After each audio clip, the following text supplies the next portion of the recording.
Death by a million cuts. It may not seem possible, but I assure you it happens. The demise of my own self-worth didn't arrive with a single catastrophic event. No, the descent was gradual, insidious, one cut at a time.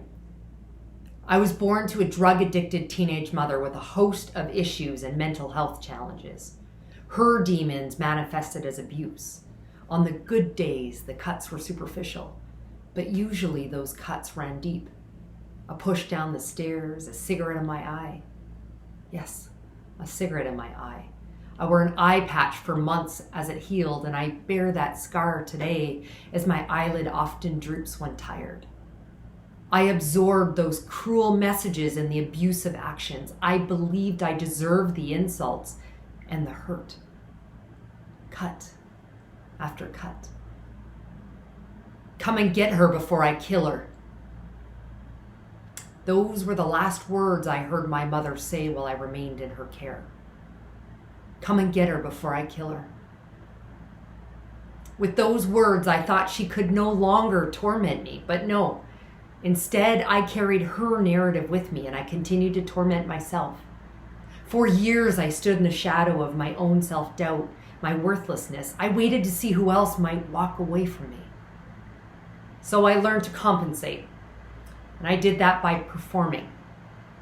My performance was demonstrated by working with insane intensity and unquenchable drive for achievement and corporate success.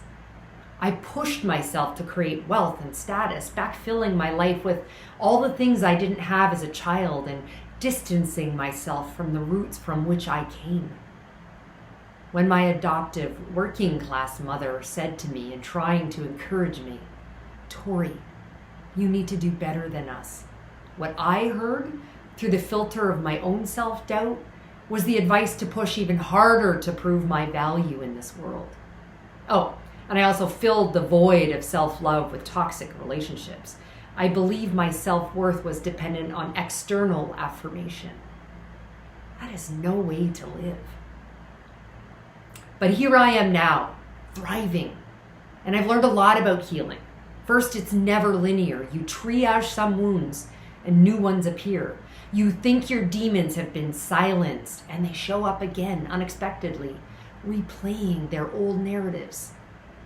The key to my healing was learning to have compassion for the woman I saw in the mirror every day, to be patient, to have understanding, and to be proud of my resilience.